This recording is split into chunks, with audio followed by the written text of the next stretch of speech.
So I'm sure by now you've heard the news that a Ghanaian music producer has won a $250,000 case against the Confederation of African Football, that is CAF, due to copyright. Now, the big story is, how did we get here? Yes, that is the big question. Now, who is this music producer that we are talking about? Well, I have all the gist, all the details. I'm going to give you a detailed breakdown of how Spiky, the Ghanaian music producer, ended up winning his case against CAF. Before we get into it, please subscribe, like, share, and don't forget to leave a comment. So now let's get right into it and start off with the big question. How did we get here?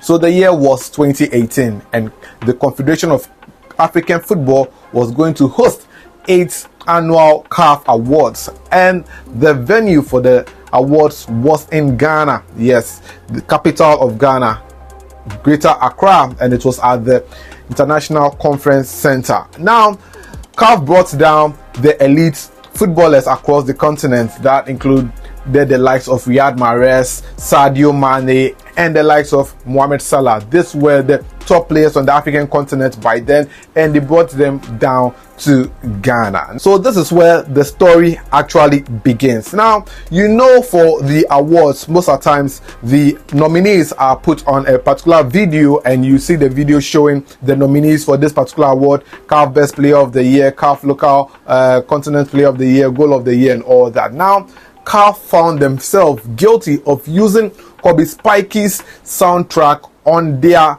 videos that they played at the event. Yes, the award ceremony. You hear a particular soundtrack, and that particular soundtrack belonged to Spiky. The title of that soundtrack is Okonfo Anochi. Kobe, I'm doing a free address for you. You have to come and peep. So CAF used this particular at the ceremony and also place it on social media platforms and all that. Now, how did Spiky get to know? Because Kobe is not a football guy. He doesn't enjoy football, but he loves sports. I'll tell you more when I tell you about who Spiky is.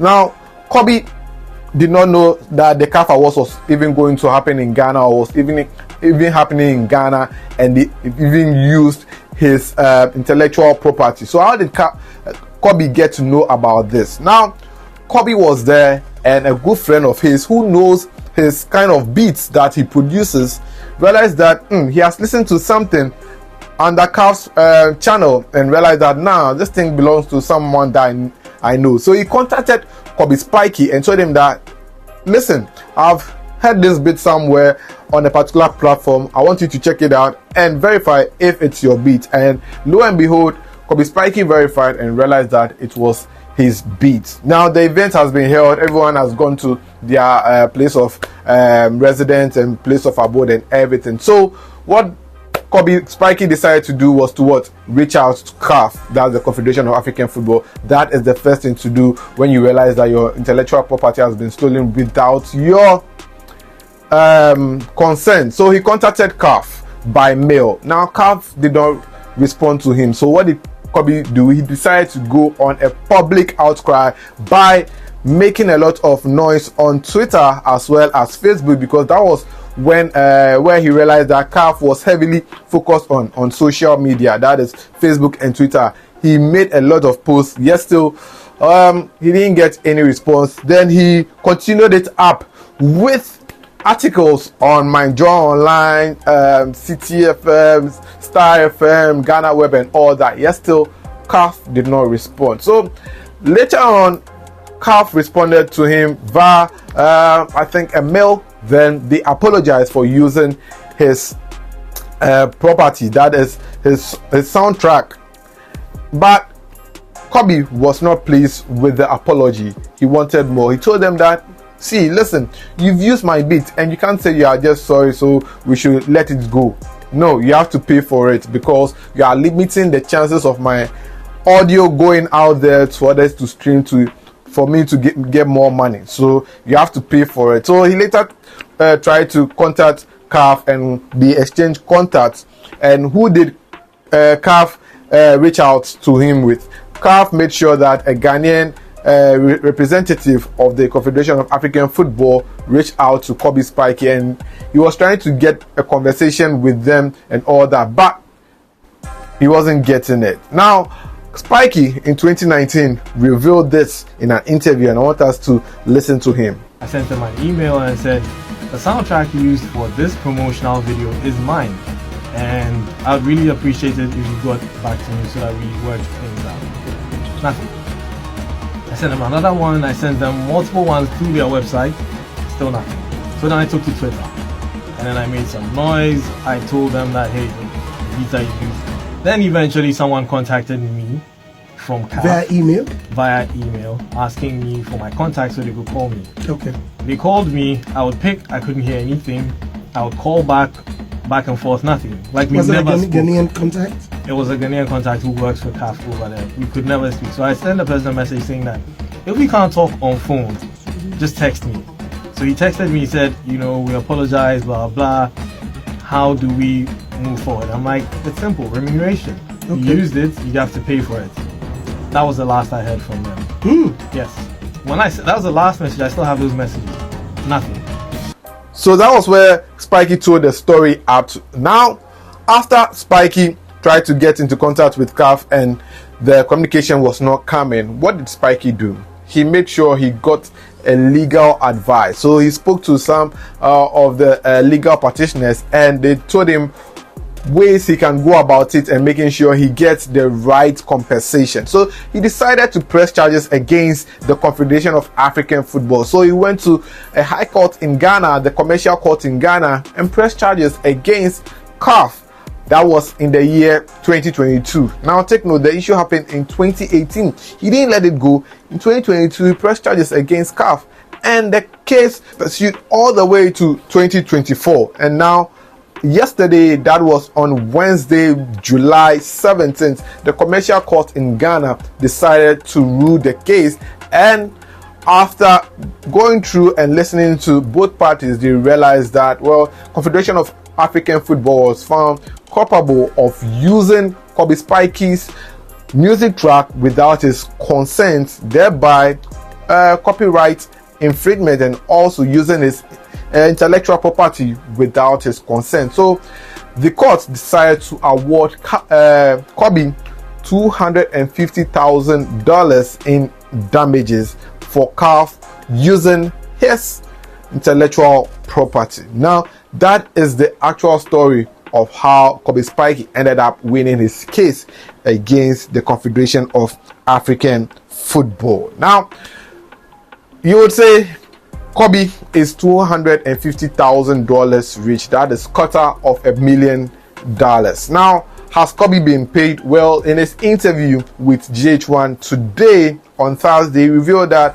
he is yet to be compensated. Let's listen to him on that. You must be very happy. I am indeed very. Yeah. When was the judgment given? Yesterday. Yes. Yesterday. When is the money dropping? Oh, we don't know yet. You should know that we're just hoping they don't appeal. Are you expecting it? Are your lawyers expecting an appeal? Well, it's intellectual property, and so far, with what I've learned, there's a possibility to also... So we actually did pursue both civil and criminal, because intellectual property infringement is criminal as well. So there's also the criminal side that we're still on. So this is civil. So if they decide to appeal, I mean, we are still pursuing criminal. And now that we have judgment for civil, you know what it is. Right. So that is Kobe Spiky over there. And see, if Kobe is paid this $250,000, I'm going to tell you the truth. He's not going to get the actual amount of $250,000. Mind you, he contacted lawyers to make his case in court. So he's going to pay the lawyers some amount of money. You don't know the amount of money. It could be $50,000 or more.